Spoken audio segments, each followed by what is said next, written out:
இந்த வருஷத்துக்கான வந்து பார்த்திங்கன்னா வந்து வேர்ல்டு கப்லேயும் வந்து பார்த்திங்கன்னா வந்து T20 வேர்ல்டு கப் பார்த்திங்கன்னா வந்து ஜூன் 2ஆம் தேதி 1ஆம் தேதி தொடங்குது.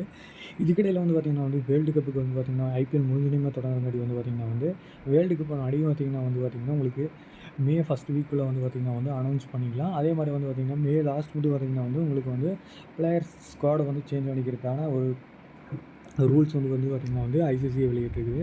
இப்படி இருக்க வந்து பார்த்திங்கன்னா வந்து ஐபிஎல்லில் வந்து நல்லா பர்ஃபார்மன்ஸ் பண்ண ரியான் பராக் வந்து இந்தியா டீமில் இடம் கிடைக்கும் அந்த மாதிரி சொல்லியிருக்காங்க.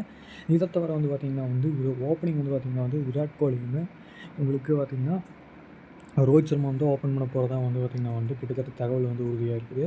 காரணம் என்னென்னா வந்து ஜெய்ஸ்வால் ஃபார்ம் வந்து பார்த்திங்கன்னா வந்து அந்தளவுக்கு இல்லை. அதை தவிர வந்து சுமன் கில்லும் பார்த்திங்கன்னா வந்து அவரோட ஃபார்ம் வந்து பார்த்திங்கன்னா வந்து அந்தளவுக்கு பெரிதாக சொல்லிக்கிற மாதிரி இல்லாத இருந்தனால இவங்க 2 பேர் தான் ஏன்னா இந்திய டீம் ஓப்பனராக பார்த்தாங்க. இதை தவிர வந்து ஒரு பேக்கப் ஓப்பனராக பார்த்தவர் தான் ருத்ராஜ் கைவட். அவரோட ஃபார்ம் வந்து ஹாட் அண்ட் கோல்டாக இருக்குது.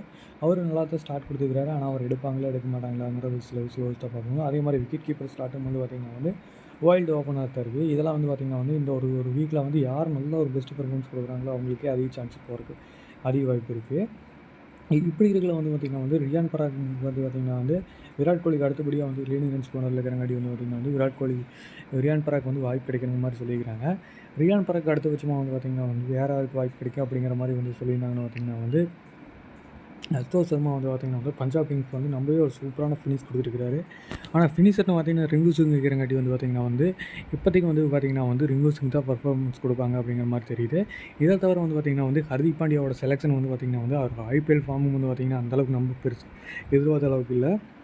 இதனால் மட்டும் பார்த்திங்கன்னா வந்து ரோஹித் சர்மாவும் அந்த தேர்வுக்குழு கமிட்டிக்கு என்ன முடிவு பண்ணிக்கிறாங்கன்னா ஹர்திக் பாண்டியா வந்து எந்தளவுக்கு வந்து மேட்ச்சில் பவுலிங் போடுறாரோ எந்தளவுக்கு பவுலிங் போட்டால் ஃபுல்லாக முடிக்கிறாரோ அதை பொறுத்து வந்து அவரோட தேர்வுக்குழுவே இருக்குதுன்னு மாதிரி சொல்லிக்கிறாங்க.